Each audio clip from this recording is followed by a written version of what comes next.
Let's see here. It appears we might actually be live. Wow. All right, sounds good. Oh my goodness, we've done this. We're live. Finally. All right. Hello, Scott. How are you, my man? I'm good, man. How you doing, Eddie? Very good. Ladies and gentlemen, we are speaking with Scott on Tape. Scott on Tape is the name of the YouTube channel. Hopefully, from the last teaser interview, you've gone and checked out his channel and are too as infatuated as I am with it.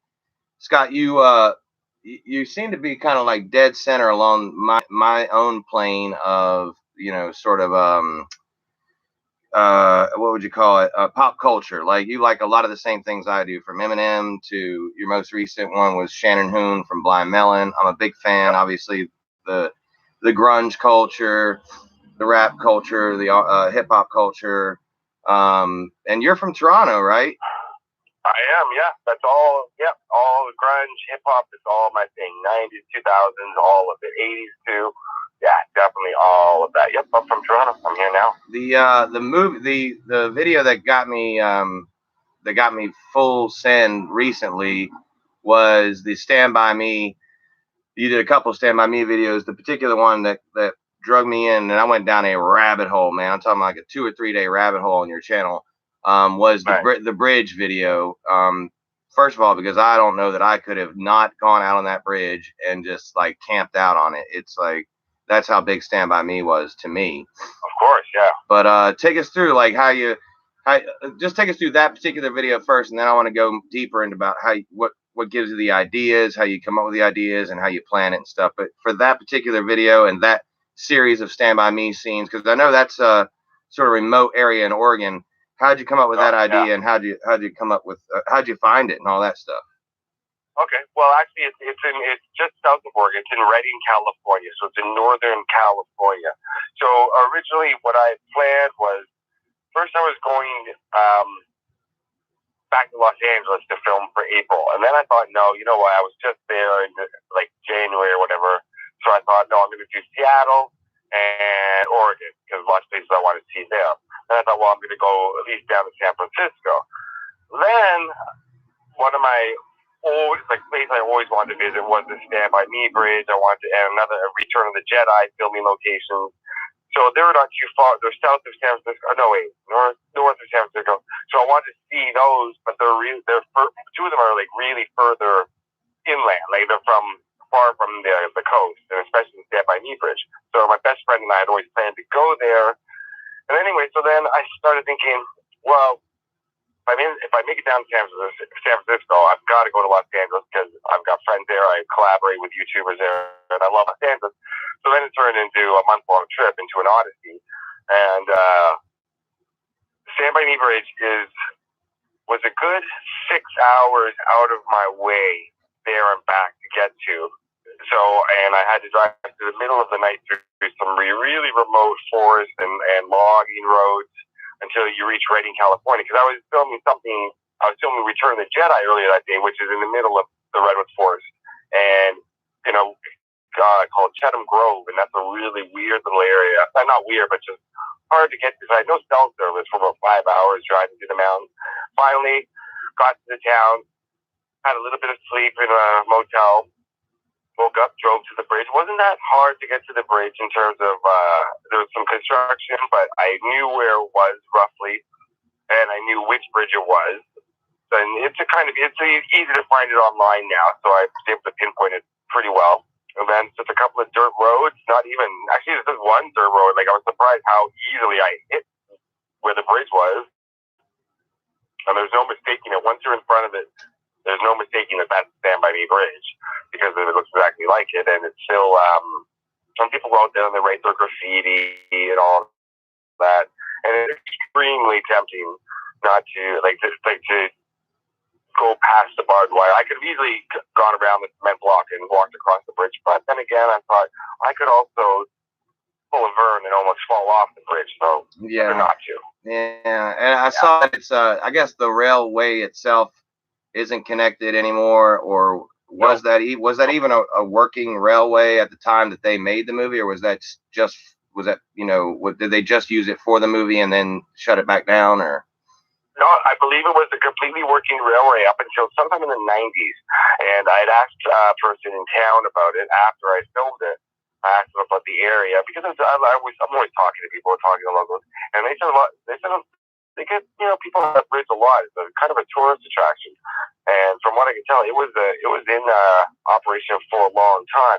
Right after you get off the bridge, like I was underneath the bridge a lot. Like there's still with a railroad track off the bridge, like kind of like on the dirt leading up to it, so you can see where it was.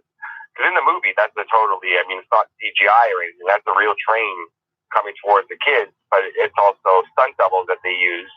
They used 4 female stunt doubles that were the size of the boys, and also they used a special lens to make it look like the train was. So when they do close-up, they made it look like the train's a lot closer to them. Right. So the train was actually really far away. When it's getting closer and closer, they just kept pushing the lens closer and closer to make it appear as if the train was right behind them. But they weren't. What I see in the video is that the kids weren't acting scared enough. So Rob Reiner got pretty upset and started yelling at them and saying, "You're wasting the crew's time. You're wasting everybody's time. You pretty much you suck." Until they started crying, and so that's it. What the shot you see in the film is when they're crying, they're actually crying. And afterwards, he hugged them and said sorry. But that's how he had to get the proper emotion from them. Yeah, it's funny when you say that in the video and you were like, sorry, sorry, sorry. I'm like, oh, I didn't realize you were Canadian until I heard you saying sorry. And then it struck me. I was like, I know why he's not out on that bridge right now, because he might get a trespassing charge. Yeah, out there in the middle of nowhere, I'm not. I am worried about trespassing charges when I'm in the States, so I am very careful not to. Out there, I would have. I wasn't worried about going on the bridge into the trespassing because you could tell that it's right around the cement block. People can go up on to it. It's not that difficult. If you tumble there, you're going to tumble down exactly where the boys fell in the movie. So it wouldn't be that bad. But I could easily go. But then I thought, well, I don't want to walk out onto the bridge just in case it has deteriorated to the point that I could fall through. And then I had my drone with me, but that was only the second time I'd flown it. So I didn't get the drone shot. I got some great drone shots, but not the ones I wanted because every time I took it up too high, it got lost in the sun. I couldn't see it. And I thought, well, if I don't know how to land this thing properly, I'm going to be landing it in water, and I'm going to be jumping into the Royal River looking for it. Right. So, yeah. So that was my second time flying the drone, and I did okay, I think. And yeah, I was really happy to do that. So that was kind of like a lifelong thing I wanted to do, was see that bridge up close. Yeah, and you mentioned your best friend. I take it he passed away and couldn't make it. Is that why? No. He's very much alive. No. Okay, my bad. Oh no, he's my best friend, and he really wanted. We'd always planned to go together, but he's got a different sort of job than I do. Like he actually works from home with his job, and he goes on business all the time. So he's trying to plan a business trip to San Francisco at the same time, so we're gonna go out together. But unfortunately, the timing just didn't work out. So yeah. And here I'm about to show the part right here where the kids jump down. Right there. That's where the two kids jump down, and they get teased by. They jumped down. They piled up. It wasn't very professional from what I gathered because they piled up mattresses. Right, from the land for them to jump onto. I thought they put something a little more secure, but no, it was just mattresses that they all jumped down onto. And I saw you went to the town too. Now that's in Oregon, right? The town where the town scenes are shot. The town's in Oregon, yeah. It's in Brownsville. Most of these shot. The little town is all Brownsville, and then outside of it, there was some stuff done in Eugene, Oregon, and another town where the name escapes me. But luckily, that's why it's out of order, because I did in terms of how the film is. I did the beginning and the ending of the film in the town at the beginning and drove down. It would have been too much to drive back and forth. So luckily, it all kind of went. It stops from town to town, but most of it is you. And I found about 4 or 5 other locations. I got every location except I found some. Like the water tower they passed by and stuff like that. I found those, and they were just too. I don't need to really show that. I just thought it was kind of so generic shots, but otherwise, yeah, I got to the houses and pretty much everything from it. I'm showing So I really want to see the treehouse. Yeah, that's what I'm actually showing right now. Yeah. So I wasn't sure. I knew where the treehouse was. I knew exactly where it was. And from looking on Google Street View, I was like, oh, I'm not going to be able to get to it at all or even see it. But it wasn't going to stop me from at least going and trying. And then when I got there, I couldn't believe how close I got it, because they're pretty, from what I heard, they don't like anybody going on their property at all. So I didn't go on the property, but from where I was standing, I got some amazing shots of it. And then I went on to the other side of it, and unfortunately I cut it out of the video, but there was about 20 wild turkeys blocking my car. I was going to leave it in because it's pretty funny, but I was like, oh, this video is already like 25 minutes long. Yeah, turkeys are out. You can see the you show, and this is another thing I love about your videos, is that you will show like movie clips side by side with your video clips to show like the scene in the scene of your video, to kind of give you a real, like, if you know, if you're not recollecting it quite well, you do a good job of putting the scene into your video clips too, which is, you know, that's a good job, buddy.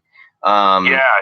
Thank you. I used to just do pictures, like screenshots, and then so then now I just start to do more video, adding in short scenes. And sometimes I'm working on one for Tuesday, and I haven't decided yet if I'm just going to do screenshots, like stills from the movie, or if I'm going to put in video. It's more of an obscure film, so it's hard to find. Like, I'd have to buy the movie like easily, and then transfer it onto my, so I can edit the movie. So it gets a little difficult, but yeah, I love doing it. I love putting the video in way more than pictures, because video just takes you right back to the film. It feels like you're in it. Yeah, I'm showing them the Beverly Hills 90210. This is the Dylan and Brenda one? The Beverly Hills 90210 scene where Brenda breaks up with Dylan. Yeah. And it looked like a cop was giving you trouble here in this scene. He kept driving through your shot there.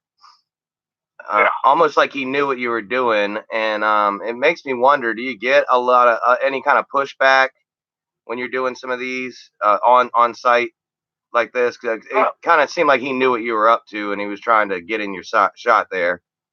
No, those cops, that was, I believe I filmed, now, I think that was Easter that I filmed, like Easter Sunday. So the beach was quite kind of actually busy that day, except for that parking lot. And no, they were nice. I talked to them. I said hello, and then said Happy Easter. They said the same thing to me. They were just patrolling the area. They're literally like, there's another video I made right from that parking lot about a different subject that I haven't put up, and I'm walking right up to there's a couple of famous houses right beside that lot, and I'm walking right up to the backyards and filming, and the police knew I was filming. I was with a friend, so no, they weren't worried. But I have gotten I'll tell you a few things. Like, I've gotten, in terms of, like I said, I don't trespass, but I have gotten a few places, I'm not going to say where I've been told, no, you can't film here. And then as soon as I say, okay, that's no problem, they say, but for a price you can. I've gotten that a few times, and only twice did I slip the security guard some cash. And like I said, I won't say where they are. And that actually happened just 2 weeks ago. So that's happened, but never any. And I did get told no by one homeowner. The one homeowner was about to let, this video is coming up soon, was about to let me film inside their house where something historic happened. He was all for it, and then the wife came out, and she was not into it, at least. And so I was very disappointed, because I was like, okay, well, I'll still film the outside of your house. She said, no, I prefer that you don't. So I respected her wishes, and then as I was driving away, this woman came up to me, and very bizarre. You'll see it when on the video coming up. I'll put up probably around 2 weeks. She came up to, she was a neighbor, and she kind of knew what I was doing, so she started talking to me, and she doesn't like her neighbor, so she invited me onto her property to film the other house from across the street, which is very bizarre. But yeah, so normally I just go, and I don't get any weirdness. I had a few, like, I do cemetery videos. I've been asked what I'm doing or whatever, and I'm on it, so I tell them right away. I mean, well, I was just showing a clip of your video with Kurt Cobain's uncle. And I went and visited a lot of these places when I lived in Seattle. I didn't have the same tenacity as you do. I wish I did. But you're inside of Kurt Cobain's uncle's house, and he's been at this house since Kurt Cobain was alive. And Oh yeah. I'm gonna show this. I'm gonna show the clip without audio. While if you'll take us through some of that, how that visit with his uncle was. Yeah. Well, I had planned it. I planned about when I was in Seattle. I planned about 3 Kurt videos to do. I knew 3 of them that I was planning on doing, and then it just kind of snowballed. Somebody contacted me about something else, and then I ended up doing like the studio where they recorded their last song. I actually got invited in and filmed all inside, and then I contacted somebody connected to the Cobain family beforehand, and connected to the Cobain family, and it snowballed from there. And they got in touch with Gary, and it was all good. And showed up. I didn't think wasn't sure if he would remember, like just because it had been a while since we talked, and it was it was very casual. Like I was very shocked how casual it all was. And I didn't think he was home at first, and then he answered the door and went inside. And yeah, it used to be Leland Cobain, so it was Kurt Cobain's grandfather's house. So there's lots of pictures of Kurt in there, and there's pictures online you can see of Kurt in the house. And and actually in the video I started off saying exactly where I am, and I was just about to press upload, and I thought, wait, what did I just put? Like I almost gave away like the whole address and house. I mean, people, if they're tenacious enough, like you said, they can find it. So I had to cut that out because to respect Gary's privacy. But yeah, he was a super sweet guy. It was a really, like, we talked for a while off camera, just without a camera in his face. And very, very down to earth. He gave me some nice pictures of Kurt, some other things that he had collected over the years. And yeah, it was really bizarre sitting on the same couch that Kurt used to sit on, like Kurt and Courtney sat on, Francis Bean, and drinking out of the same cup that Kurt would drink out of. Like it was quite bizarre. Yeah, he looks like Kurt too to me.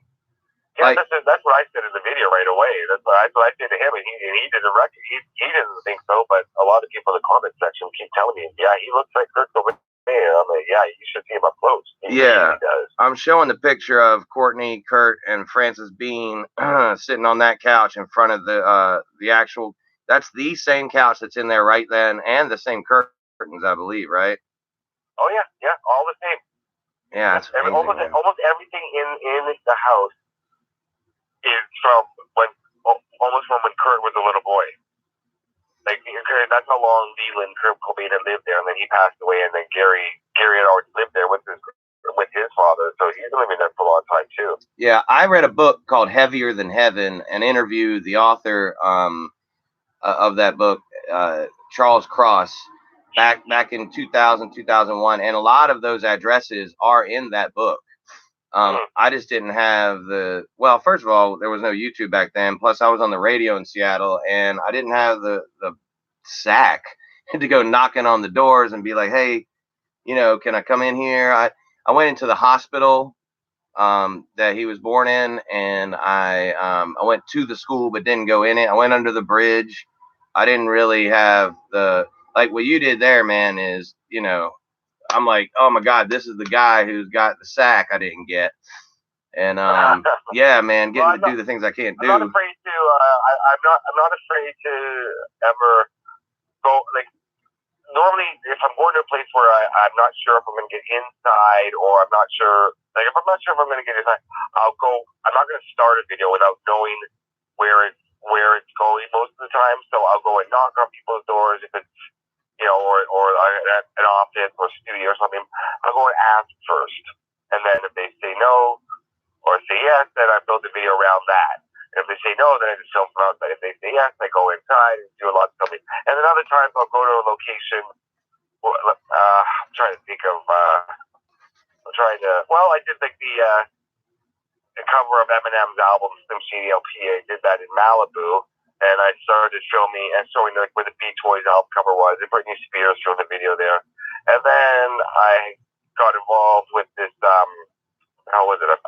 seagull a crazy seagull that was beside me. And then the video went off in a completely different direction of 5 minutes of me interacting with this seagull. And that's what people responded to the most about those videos. They love the seagull part. And sometimes that's what happens is I'll be filming a video about something and I always say, well, that took a turn. That's kind of like where I realize something else is happening that's more interesting than what I'm filming. Yeah, this brings me to a couple of questions.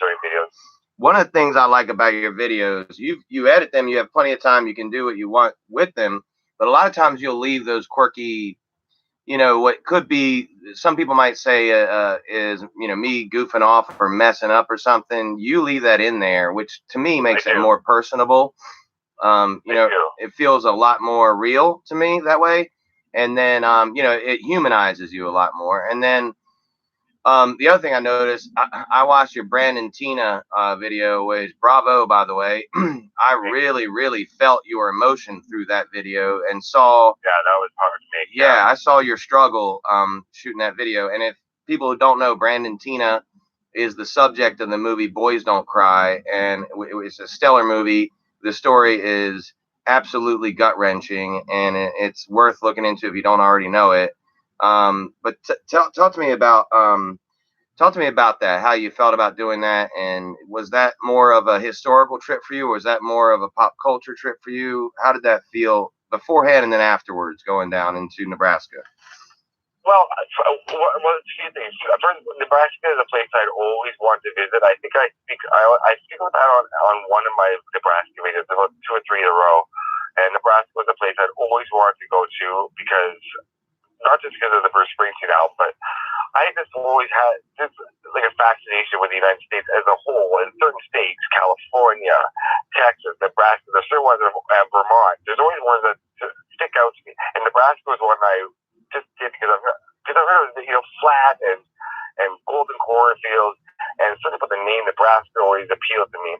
So I always wanted to go there. I knew I'd go there one day, but wasn't sure what I would ever do if I went. But then when Boys Don't Cry came out, the movie hit me very, very hard. Like, I loved the movie. I must have seen it about 10 times at least. Like, I just loved the movie. I thought it was a great depiction of small town America, and then about transgender struggle. So when I started, I got the book, the Brandon Tina story. I read more and more, and I became obsessed with finding the locations from where these things actually happened, but not the movie. I knew where the movie was filmed. It wasn't filmed in Nebraska, so I wanted to find the real locations, and I did find most of them, and it was hard. Then I started talking to people who are directly related to the case. I'm friends with them on some social media, so they helped me out with a few things. I didn't say that on the video who they are, but I'm going to be doing something else with them about Brandon Tina. I hope later this summer or in the fall. So that was just something I always want to do. And then I do have 2 friends that are transgender, and so it's something that's important to me in terms of transgender rights. And it's a story I don't think that should ever be forgotten at all, because it's an important one to tell. So I really want to go there. And it's just like there's certain things, and it can be pop culture, it can be real life. But if I get obsessed with it, I kind of lock it in, zero down, and I just get obsessed. And the Brandon Tina story was one of them. It just really hit me hard. Like I can get, as you see in the video, I don't leave anything out. I get emotional at times, and I can't definitely can't help that. And I'm not going to add anything like that out, like you said. Like I like to leave it like as if somebody once said to me early on, it's like I'm there with you. They said it about one of my videos, and that really kind of struck the core with me. It's like maybe that's kind of that's what I really wanted to do all along and didn't realize it. So I don't structure my videos in any certain way. I don't have a overall plan in terms of going into each video, but then that's kind of the one thing I always try to do now is I'll tell the story of where I am, but I'm trying to be like as if you're with me. I'm going to tell, it's as if you're right beside. I'm going to tell you a story. I may get some facts wrong, and I'll say that, or I may not get exact date, and I'll say that, but it's as if the viewer is there with me, and you're just hanging out, and I'm telling you about the story, about either the location, the filming location, the true crime that happened there, or the person, or whatever. You know what I mean? So I do like, that's kind of my thing, is I like to make it feel like the viewers right there with me, because actually they are. You know, a lot of my viewers sadly can't get around, they say, or for various reasons. So they like it. It's like they're going on a little vacation with me, and I'm taking them to places that they don't even think to go to. That's kind of another thing on my channel. I go to places that people don't think about going to. Yeah, they would be driving by it and be none the wiser if you weren't pointing it out, like, hey, this movie was filmed here, or or this or that. I'm actually showing something. This community that you're speaking to primarily right now is very familiar with something I didn't realize till we had talked that you had done. I haven't gone this deep into your catalog, but you've been out to Slab City. Mm-hmm. And yeah, this I'm showing right now. You're at Salvation Mountain. I'm not sure, how long ago did you go to Slab City? I think Salvation Mountain and Slab City would have been. I'm gonna say. I think it could have been April 2018, or it could have been April 2017. Because usually I'm in LA 3 times a year, but that, I know that it was in the spring.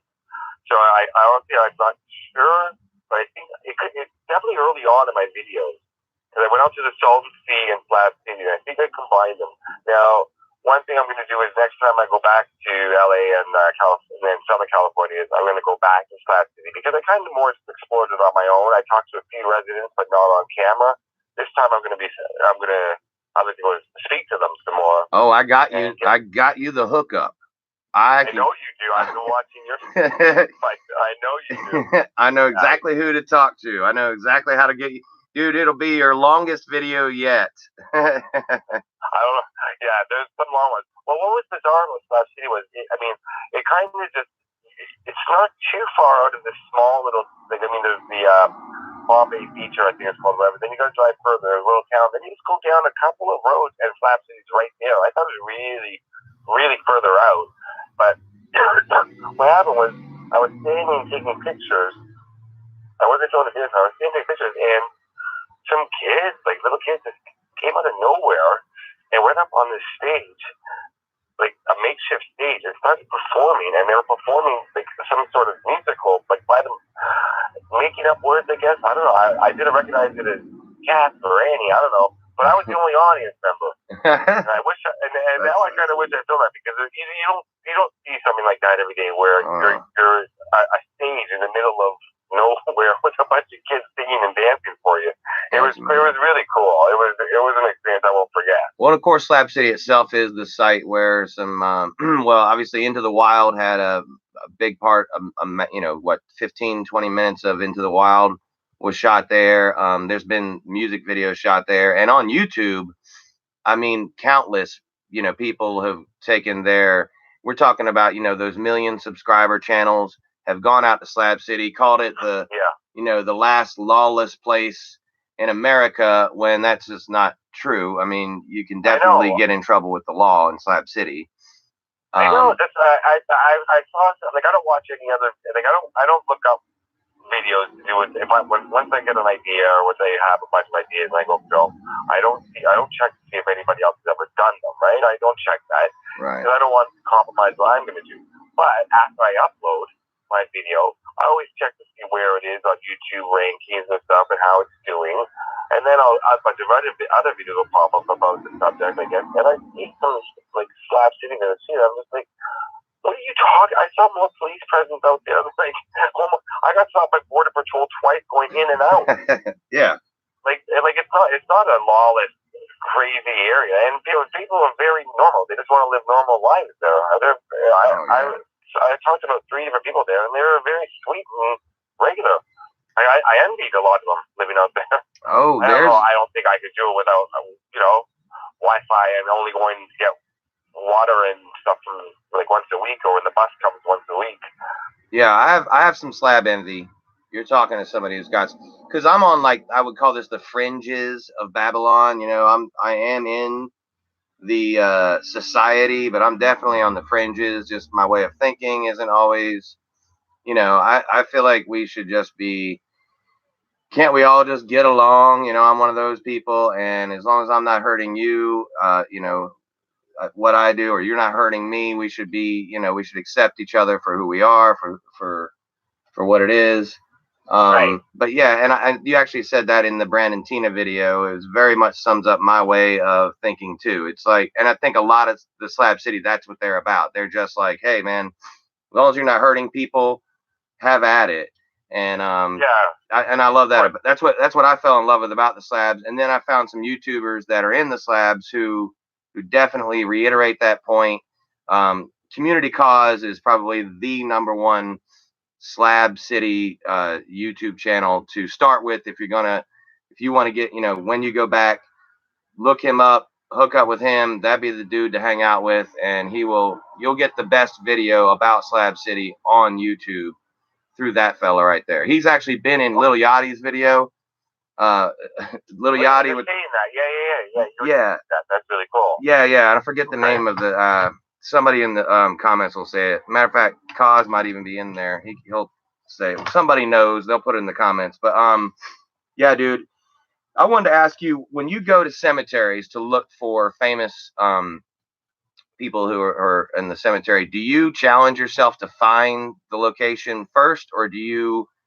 I mean, not the cemetery, but the actual plot in the cemetery, or do you get the information, know where it is, and then walk to it?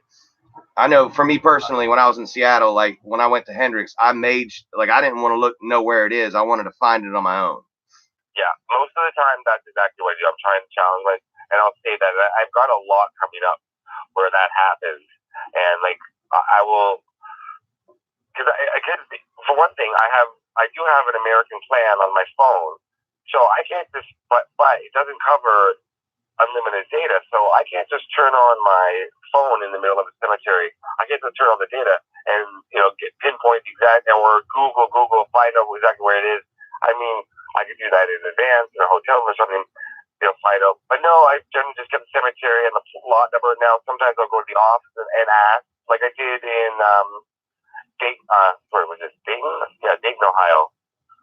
Yeah, sorry, Dayton, Ohio. 2 days ago, 3 days ago when I was there. Dayton, Indiana. No, this is Dayton, Ohio now. Okay, because when you were Scott or Shannon Hoon was Indiana, and you had said you kept thinking Ohio, but I got you. Exactly. I kept getting confused which Dayton I was talking about in one of the videos. But no, and then I went to Dayton, Ohio after Dayton, Indiana, and I went to the office, and they were very sweet, and I asked about 3 or 4 graves that I wanted to see there, and they showed me the cemetery map, circle where they would be, impossible to find. Like, it was almost, like, 3 of them I couldn't find for a good 45 minutes. I thought to make 2 videos in there would take 25 minutes, and it took 2.5 hours because I was wandering back. Like, it's a huge cemetery, and that happens so many times with cemetery videos. Like, I'll think I know where the grave is, or I'll have looked online and memorized the plot or lot number, that sort of thing.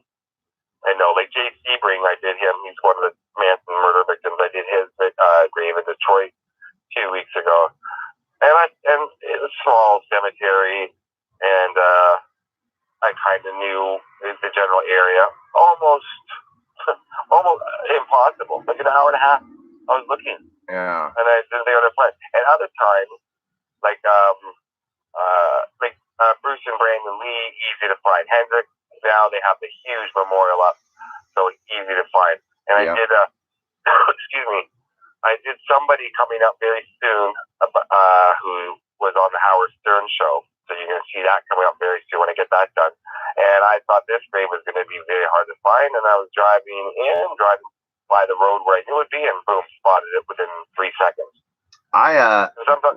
When I was there, I think Hendrix, they were just switching the Hendrix grave to the bigger thing, and if I remember correctly, now between then and now I had done a few drugs, so I might not remember correctly, but it seems like just the area around the gravesite was so worn out that I was like, that's got to be it. And when we got over there, that was it.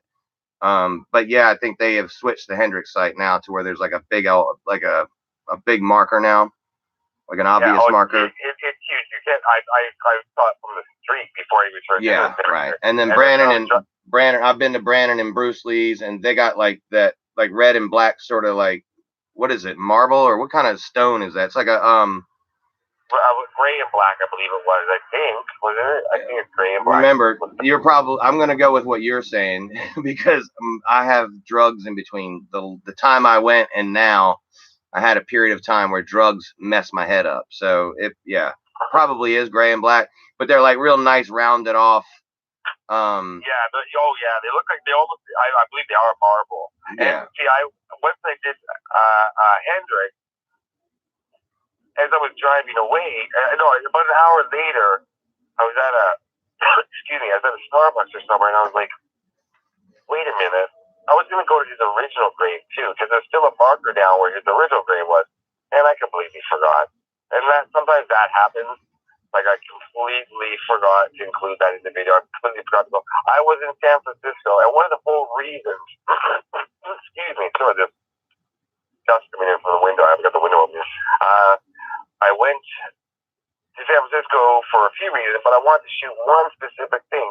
And it's like when I got out of San Francisco down to Santa Cruz after being in San Francisco for like 4 days, I forgot to do the main video I went there to shoot. I have it all written down, listed. I'm very organized, but sometimes I can be a real dunce.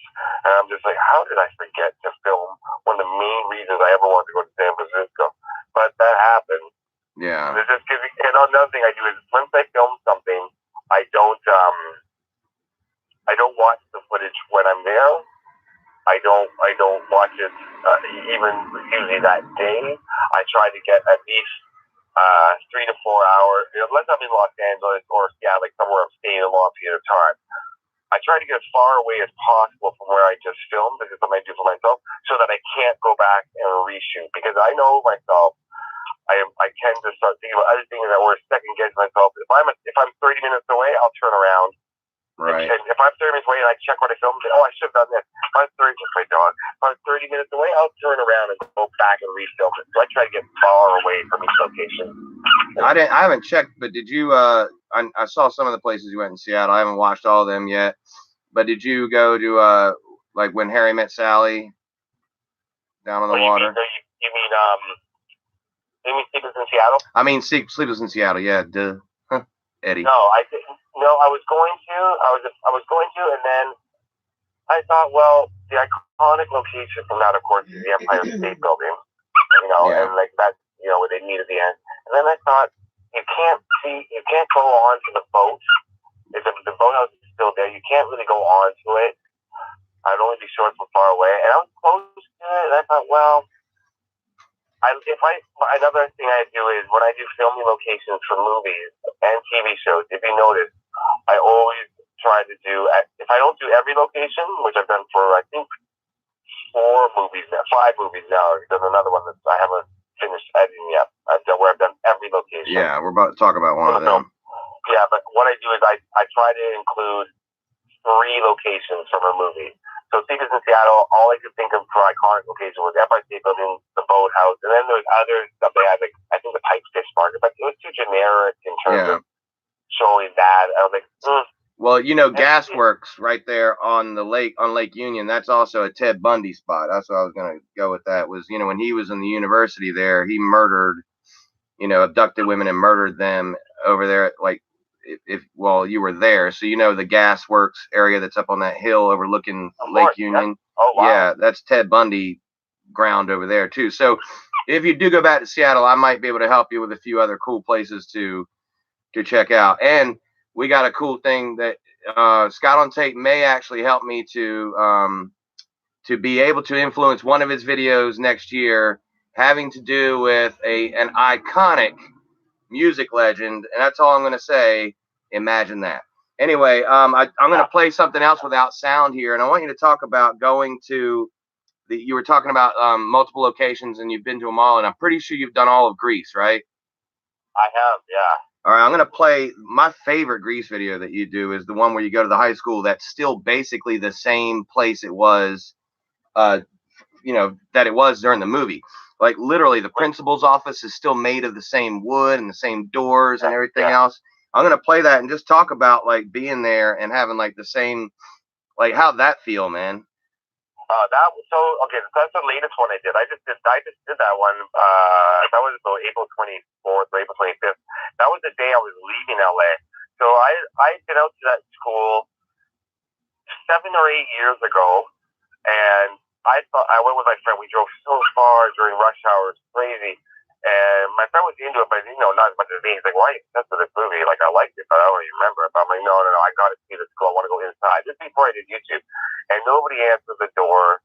So that was really and we walked all around. Then we went back on a Saturday. I guess in 2014, I went back again on a Saturday, thinking that there'd be a janitor on the property or like a custodial worker, someone. Nope, nothing. So nobody was answering, couldn't get in anywhere, like really locked up tight. So I sent an email to the school twice before and never got a response. And I thought that was odd that I didn't even get a response. So then when I was there like a month ago, I specifically went around 3:30 when I knew school would be out and just walked in and walked right into the principal's office. And I can't explain how welcoming they were. Like the whole, like the secretary, a couple of other like teachers that were there came out and started talking to me all about it. They were really excited about it. And then they said, "Well, we like to see the principal." I said, "Sure." So the principal came out. He goes, "You want to see my office? It's where they filmed."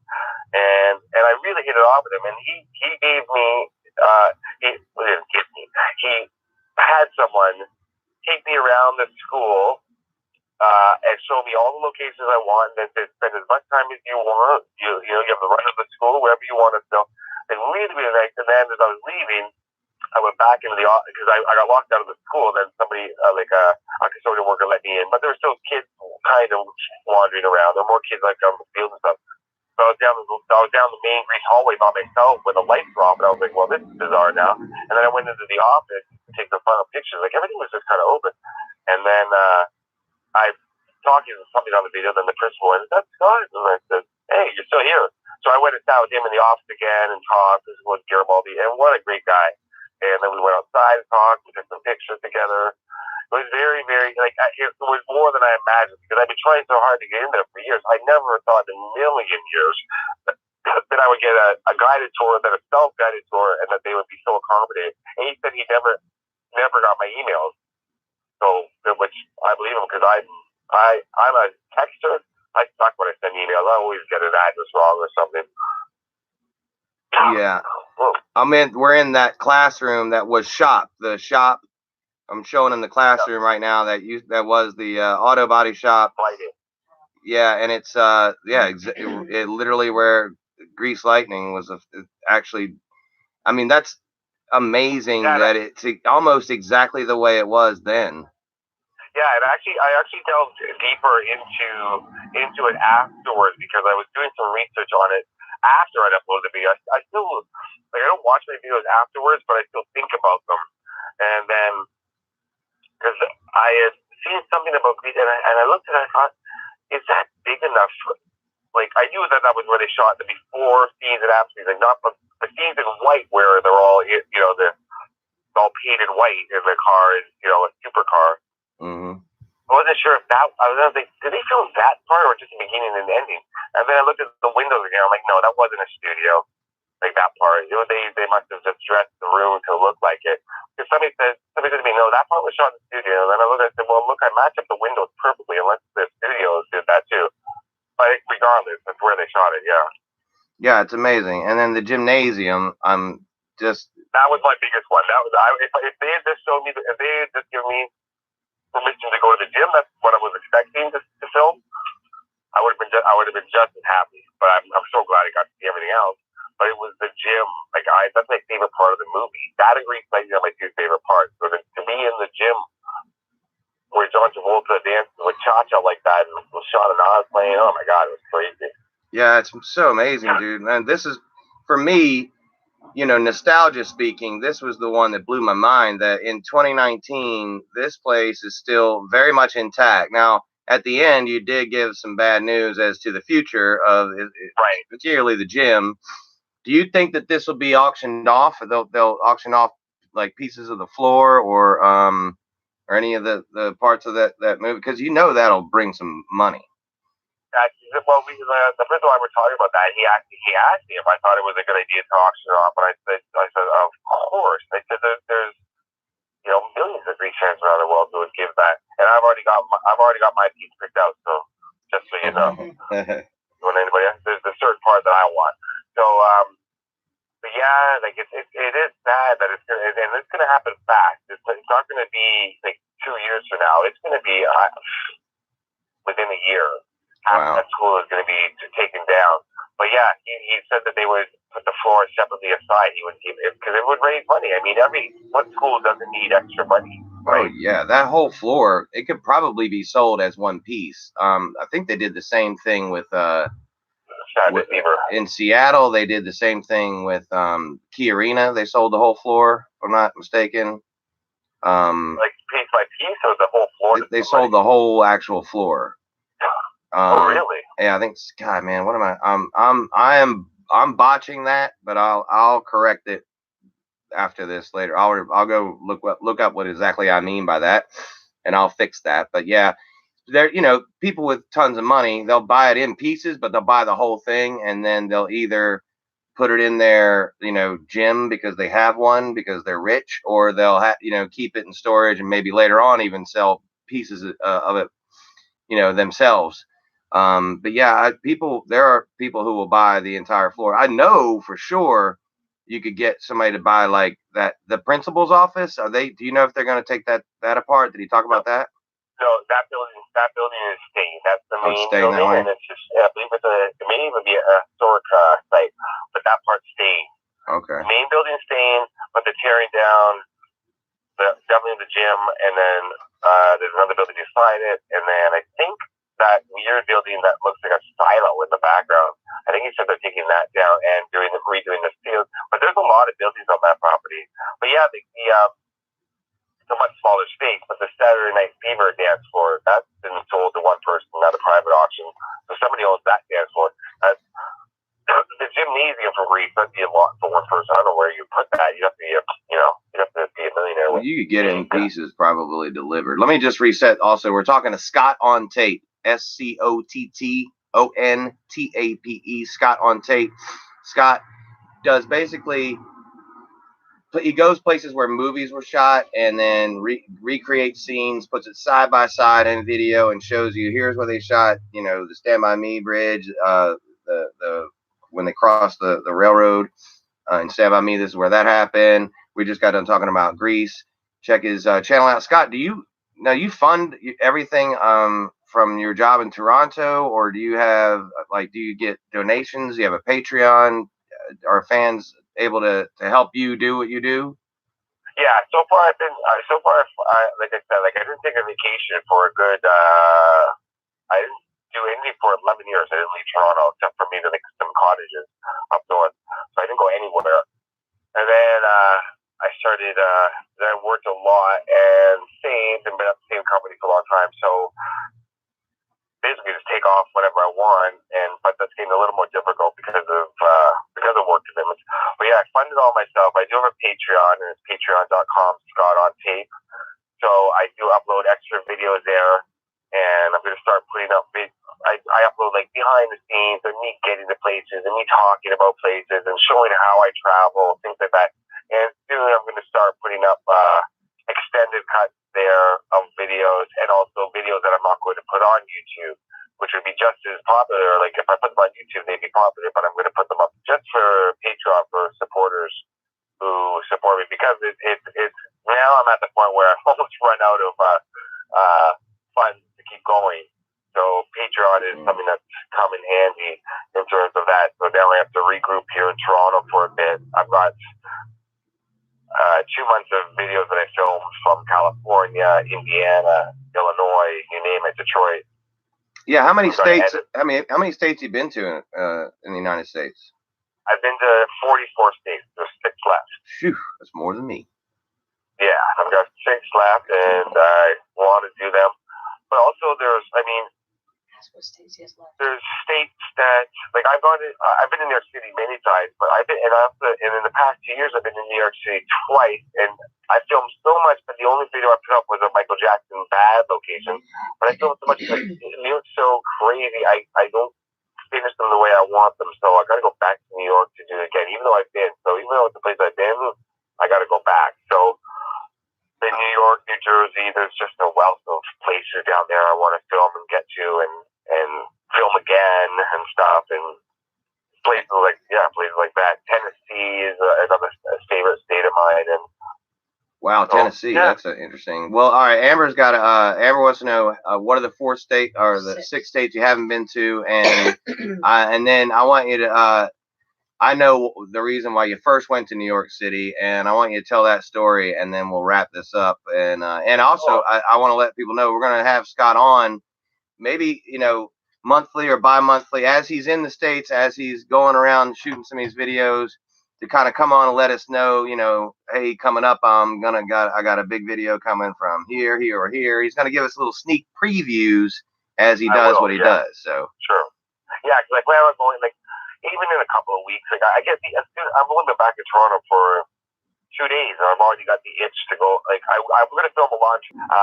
Like I've got the itch to go again. So there's some things in Detroit I want to film again, even though it's just there. Then end of July, I'm thinking of places I can go to. Then August. So I'm always thinking about where I'm going to go next. And this, my next few trips are probably going to be places I've already been, but the places where there's so much more that I want to film. As for the states I haven't been to, it's Alaska, Hawaii, Utah, both Dakotas, and Wyoming. Wyoming, Utah, both Dakotas, and Alaska and Hawaii. The one thing sticks out to me is in Wyoming, there's that story that's similar to the Brandon Tina story. I know exactly what story. I knew, dude. You and I are like on the same wavelength on things, bro. This is why. You don't understand how much. I mean, I know everything about that story. We're talking about Matthew Shepard, of course. Yep. And I have researched the exact. Now the fence where it happened, unfortunately, has been taken down now. From what I've read, that's not going to stop me from going there and going out there and doing a video about it. Because the bar is still there where he met the 2 who did it to him, and the school, but especially where it happened, is a place that I've always wanted to go. Like when I research something, I go really deep into it, and I mean, I get maps of not just maps online. I get the map of the place, and I will order them, and I've zeroed in. I know exactly where that fence was. Now, like I said, I've heard that it's been taken down. I hope not, because it was a nice memorial to him that people would leave stuff there. But if not, I would go out there and do a video, because his is a story that should be remembered and should be told. I have a video coming up, and I also I have a video coming up about another famous, well, not famous, is an African American man whose story should be told. And so I like doing stories like that. They can be obscure stories, but I mean, anything to do with, I'm fascinated by anything to do with civil rights, basically. So, and that can run the gamut of, African American, gay, women's rights. I mean, I wear the shirt. You can be racist, sexist, homophobic, transphobic, or you can just shut up, or whatever my shirt says. That's the way I live my life. Yeah, I like that. I told you about the shirt I had that was from the movie premiere for Boys Don't Cry that said, "Do you know me well enough to hate me?" Love it. Yeah. That's great. I wish I could have that shirt and wear it. Yeah. My mom, God bless her soul, when she was alive, she was the director of substance abuse services up in Greensboro, was for the Triad, upper North Carolina, and she worked with one of the 4 African Americans who was in the Greensboro sit-in at the Woolworths. The famous sit-in. They sat at the lunch counter sit-in. That the actual counter itself is at the American History Museum. Yeah, he was on the board with her, and very much like worked in her office side by side with him. One of the 4 men, and I can't remember his name right now. I'm not doing that any justice, but he was actually at her funeral too, and it was pretty cool. Really? Yeah, I didn't tell you about that. Wow. But she was very good close friends with this guy whose name escapes me right now. And if I was more prepared, I'd have been better off. This again, Scott on Tate. Scott, real quickly, can you tell a story about how you first went to New York City? Because you told me, and I think it's pretty funny. Sorry. I wanted to also say before I tell that is I did a video because one that I'm really proud of that I did, but it was very emotional. Is I did a video about Emmett Till, who was a 14-year-old African American boy who was lynched in Mississippi in 1955. So I did a little bit about him, and I told his story and went to his grave, and that was hard one to do. But not a lot of people have seen it on my channel. I think it gets buried with other videos and more about my pop culture, but just so people know that there's stuff like that there too, because his is a story that really shocked and saddened me, and I known about it for a long time. So getting to his grave and going to do it was a big deal for me. So Emmett Till, if you look that up on my channel or just look up Emmett Till grave, I think I don't think many other people have brought out to do his story. But yeah, when I was a young teenager, there was Wayne's World was out, and I was a big fan. I was young, and my friend and I, there was a contest here in Canada, and it was on Global TV, and it was a nationwide contest to see who could do the best Wayne's World impression. And I was in theater and an actor all throughout junior high and stuff. So I said to, and the contest was open to all ages. So I said to my friend, I said, we're going to win that. And he said, what? I said, we're going to win that. Trust me, we're going to win that. And he said, okay. So we went to we took the bus to a costume rental place in Scarborough, where Mike Myers from Wayne's World is from. We went to a costume rental place, rented wigs with our hard-earned whatever job we had at the time, and then shot it in my parents' basement, which had the wood paneling on the background, and wrote it all ourselves. We did a Wayne's World parody, and we didn't just do like a 3-second one. We did a whole 12-minute sketch. As you've seen on my videos, I tend to go on and on. Same with this. But I got a phone call after we submitted. I got a phone call one day said that this is from Global TV. You should watch Global tomorrow at 5:00. So I did. Of course, I knew right away that must be something good. So they aired our video, like a minute of it, and so we won all access paid trip for two to Saturday Night Live. So I went to Saturday Night Live, got backstage, got to meet the whole cast, hung out with a bunch of music personalities. That was like our DM Canada's MTV at the time. And got to meet, so I met, and I put a few pictures up in one of my videos with Mike Myers, Dana Carvey, Adam Sandler, David Spade, Chris Rock, Rob Schneider, Melanie Hutzel, Beth Cahill. I'm trying to remember who else was in the cast besides the big one really. But yeah, Phil Hartman. I spent a half an hour with talking. Wow. And he was, like I have it on video. Unfortunately, but that video was lost to time. We filmed a whole video of us talking with Phil Hartman. Like I'm talking a big video, one of those big '90s ones. And somebody, whoever, I'm trying to think who else was in the cast on the time. But then the big one, of course, Chris Farley. So I actually got to meet. So I got to meet Phil Hartman and Chris Farley. Wow, man, that's one of the most recent best casts of Saturday Night Live. Like maybe only bettered by the Eddie Murphy cast with all of them. Maybe. And I'm talking about like half of one, six of the other, or half dozen of one, six of the other. That was a fantastic cast. Yeah. Well, actually, I did Second City here in Toronto. I did Second City classes for a long time. And I was lucky enough to go to a production. They did a Godspell. That's how they all met. Was they did Godspell the musical, but they did a recreation of Godspell about over 20 years ago here in Toronto.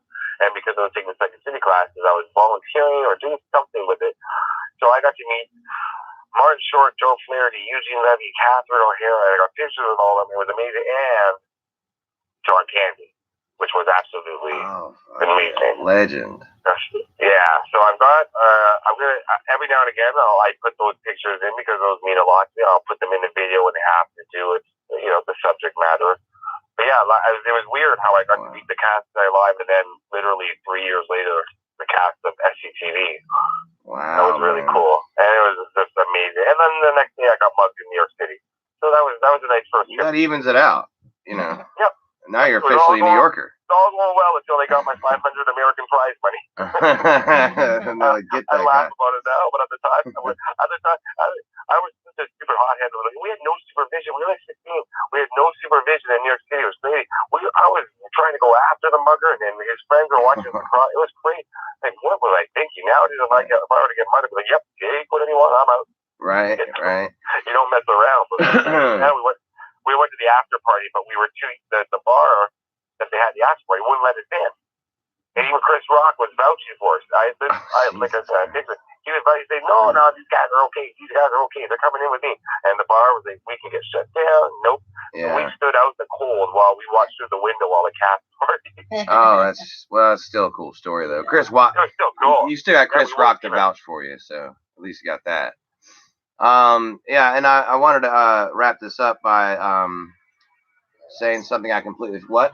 Very, very awesome.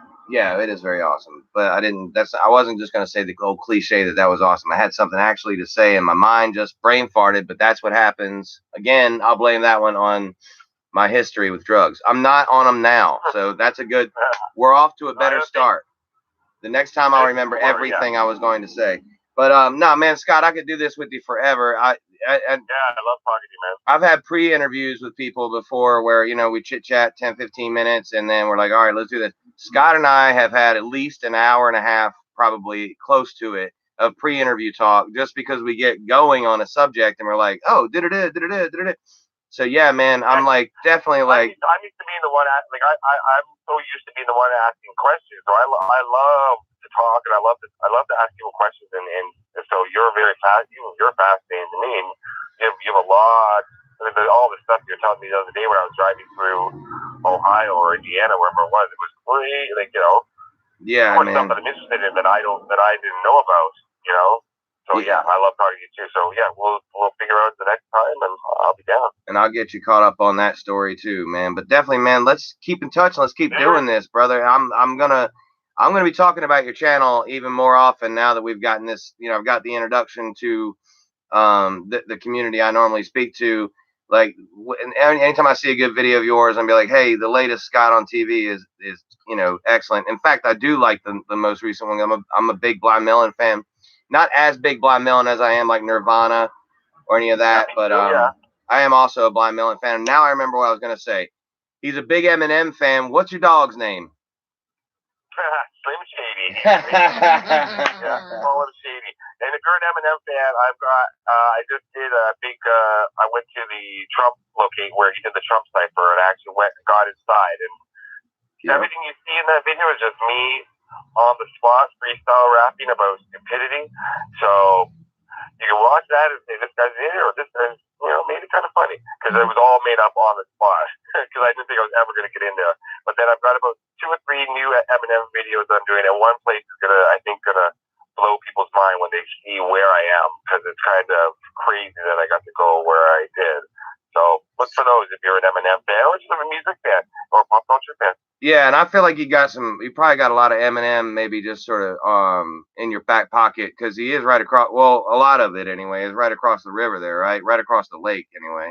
Yeah, it's about a 4.5 hour drive. Like it's not too far. Yeah, right across the lake.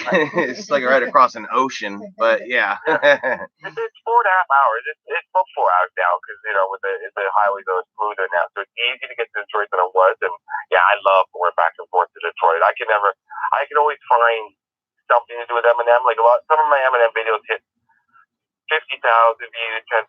Some only hit 500 views.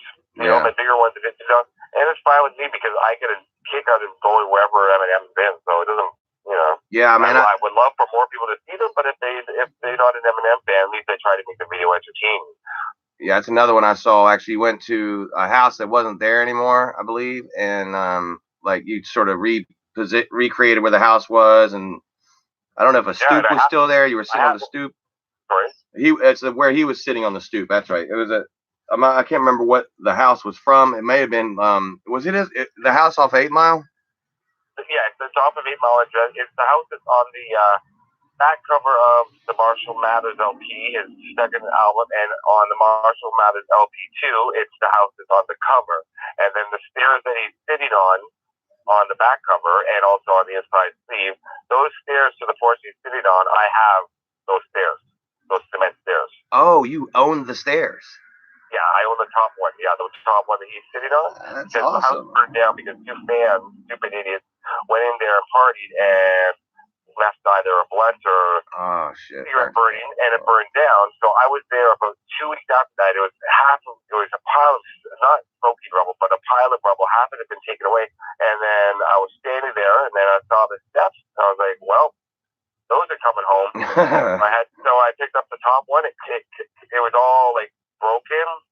and it climbed it up. I had to drag it to the street and just picked it up, dropped it, broke into 3 easy to carry pieces, and 2 of them I own, long pieces, and the other one's in a museum in Hollywood, my friend's museum. Oh, that's freaking cool, man. And I want to get into some more of that next time too. Some of like the people you collab with, and definitely want to get deeper on like the Hollywood locations and stuff like that, because like this time, like I said, I just wanted to glaze over the whole your whole channel idea and get some of these guys turned on to you, so that way next time we'll all be even better informed and even better at asking more in-depth questions of you, and maybe even get some brand new ideas out of the community. And all your viewers are welcome to, obviously I want them to see my channel and write in the comments, came from Good Job Buddy, and I always try to, even if it takes me a while, I try to respond to everybody that I possibly can. So, all right, well look for the acronym. My acronym is GJB, so if you see that in there, that's gonna be me. And there you go. Can you hear Shady right now? There's Shady. What's up, Shady? That's the raccoons in the backyard. He's going crazy. He hears them. That's cool. Beyond beside the river in Toronto, and it's just non-stop partying with the raccoons. Yeah, all right, Scott. Look, man, I'm glad we got to do this, and I can't wait to do this again, brother. And stay safe out there. Stay safe in America. Do not trespass. Do not get yourself in trouble until you get your dual citizenship. Exactly. Once I do that, I'm going wherever I want. Absolutely. Hey, and if you ever come down my way, North Carolina, link up with me, man. I'll do all the trespassing for you.